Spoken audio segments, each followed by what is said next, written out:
कि आप लोग जानते हैं कि कल यानी कि कल की बात हो रही है कि तेलंगाना फाइनेंस मिनिस्ट्री ने एक वाइट पेपर जारी किया है जिसमें ये वाजे कर दिया है कि जो साबिक़ा में जो हुकूमत थी जो टीआरएस पार्टी की उनके जो है अकाउंट्स जो है सामने मंजर आम रख दिया गया है फाइनेंस डिपार्टमेंट के जरिए।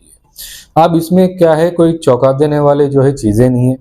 जैसा कि आवाम के दरमियान में मैं हमेशा से यकीनन तौर पर मैं कहना चाह रहा हूँ कि मैं हमेशा से रख रहा था कि ये क्या मसले क्या मसाइल है। और आप देख सकते हैं कि तेलंगाना हुकूमत ने जो है माजी में अगर आप देखेंगे तो तकरीबन मेरा जो अंदाज़ा था पहले वो 5 लाख करोड़ का खर्जे का था, मगर आज ये मालूम हुआ है कि वो 5 लाख नहीं 6,70,000 करोड़ का खर्चा जो है ये टीआरएस पार्टी जो है तेलंगाना के ऊपर डाल की गई है जान पर। तो इसके ऊपर जो है वजाहत जो है कांग्रेस पार्टी ने असेंबली में खड़े रह के की है। ये तो ये मसला क्या था कि हम शुरू से इसके ऊपर हम तनकीद कर रहे थे। जैसा कि ये मसले की शुरुआत कब से हुई मैं आपको ये बताना चाहता हूँ कि जैसा तेलंगाना हुकूमत में आई ये टीआरएस पार्टी तेलंगाना में, मैं ये देख रहा था कि जीडीपी जो है बढ़ा है।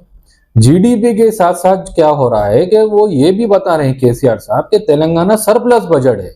अब जीडीपी क्या होता है, अगर कोई भी रियासत में अगर तरक्की का पैमाना आपको मालूम करना है तो जीडीपी देखते।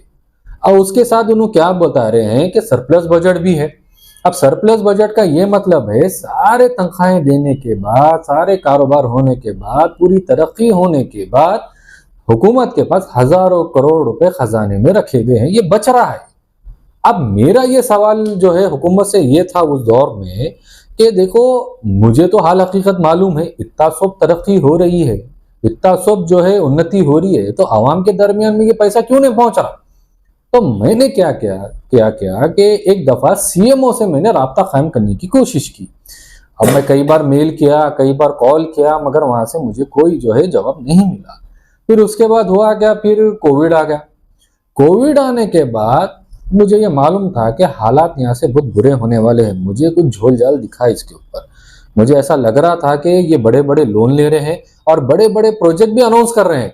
टीआरएस पार्टी बड़े बड़े प्रोजेक्ट अनाउंस कर रहे थे, तो मुझे शक हुआ कि इनके पास कितना पैसा है ये, और ये कहाँ लगाने वाले हैं, ये कैसा लगाने वाले, उसके ऊपर मेरी तफ्तीश हुई। तफ्तीश होने के बाद मैं क्या करा कि कोविड के बाद मेरी कांग्रेस पार्टी से मैंने राब्ता किया, मेरी खुद की पार्टी। मैं जाके वहां ये सब बताया कि देखो भाई ये मसले मुझे नजर आ रहे हैं, इसके ऊपर आप भी जो है बात रखिए।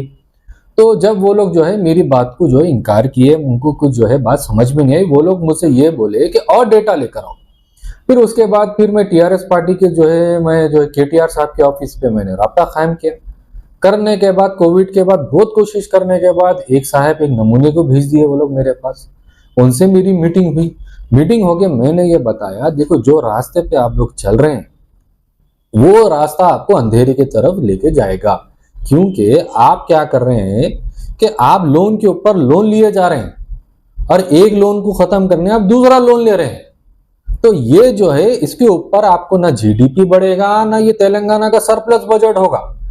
तो मैंने उनसे एक सवाल किया टीआरएस हुकूमत से उस दौर में, आप मुझे पहले ये बताइए कि हैदराबाद का जो पैसा आता है, मैं खास तौर से हैदराबाद की बात कर रहा हूँ, पूरे तेलंगाना की नहीं, हैदराबाद का जो पैसा आता है वो पैसा दिल्ली को जाता है, सेंट्रल गवर्नमेंट को जाता है।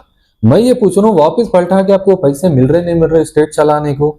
तो वो लोगों ने मुझसे, फाइनेंस डिपार्टमेंट के लोगों ने ये कहा कि नहीं पहुंच रहे हमको बराबर। तो ठीक है, मैं समझा भाई अब तुम भी बट्टेबाज है, अब ऊपर मोदी भी बट्टेबाज है, दोनों बराबर के हिस्सेदार है, दोनों चोरा मिलके जो है तेलंगाना को बेच दिए।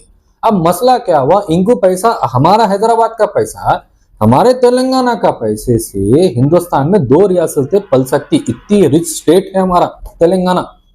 उसके बाद क्या हुआ, मैं ये सवाल पूछते गया तो ये लोग जवाब नहीं दिए। फिर मैं इनको ये बोला कि मुझे ये बात समझ में आ गई कि इनको पैसे दे रहे नहीं, मगर उनको लोन लेने के परमिशन दे रहे, क्योंकि ये जितने भी लोन लिए गए हैं ये टीआरएस पार्टी के तरफ से, ये अकेले टीआरएस पार्टी और चीफ मिनिस्टर से नहीं हो सकता ये, जब तक प्राइम मिनिस्टर मुलविस नहीं है इसमें। क्योंकि एक गैप देती है सेंट्रल गवर्नमेंट स्टेट गवर्नमेंट को कि आप इतने ही लोन ले सकते हैं, इसके ऊपर जो भी लोन लिया जाएगा आपको हमारी मंजूरी लेना पड़ेगा। तो बगैर प्राइम मिनिस्टर नरेंद्र मोदी के तेलंगाना की ये बर्बादी मुमकिन नहीं है। ये दोनों मिलके जो है तेलंगाना को बेच दिए। मैं ये आपको बात बताना चाह रहा हूं। तो बहरहाल क्या है, अभी आज जो है आवाम के दरमियान में ये चीज आ चुकी है। हम जो पिछले 10 साल से मैं गला फाड़ फाड़ के हर जलसे में, मीडिया में, हर जगह में बोल रहा था मैं कि देखो ये मसला चल रहा, ये मसला चल रहा, जब मेरी बात कोई सुनने वाला नहीं।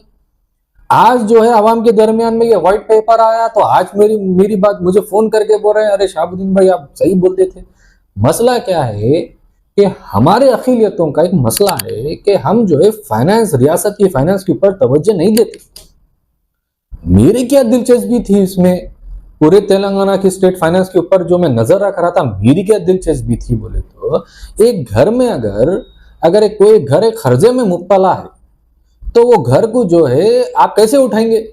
आप खर्जे पे खर्जा लेते रहेंगे तो घर तो और डूबते जाएंगे ना मेरे भाई। तो ये मसला हम अखिलियतों के साथ हो रहा था। हमारी हालत पहले से परेशान, हम एक जो है गुर्बत की तरफ जो है हम ढकेले जा रहे हैं, हमें बहुत सारे मसले हो रहे थे। अब उसके ऊपर तेलंगाना रियासत खुद अगर खर्जे में मुब्तला है तो हम अखिलियतों की तरफ क्या देखेगी, कहां से देखेगी? मैंने फिर उसके बाद क्या, मैंने ये जायजा लिया, उसके ऊपर मैंने अखिलियतों के ताल्लुक से जो मैंने टीआरएस पार्टी से फिर जब राब्ता कायम किया तो मैंने भी एक सवाल उठाया कि आप अखिलियतों के लिए क्या करने वाले हैं। जब टीआरएस हुकूमत के जो है रुकन जो है और उनके जो special duty officer finance department के, उन्होंने मुझे ये जो है इत्मीनान दिए थे कि हम मुस्लिम आईटी कॉरिडोर बनाने वाले हैं। तो जब मेरा उनसे एक सवाल हुआ, कौन सी ऐसी इंटरनेशनल कंपनी है जो आके बोलेंगे आई वांट ओनली मुस्लिम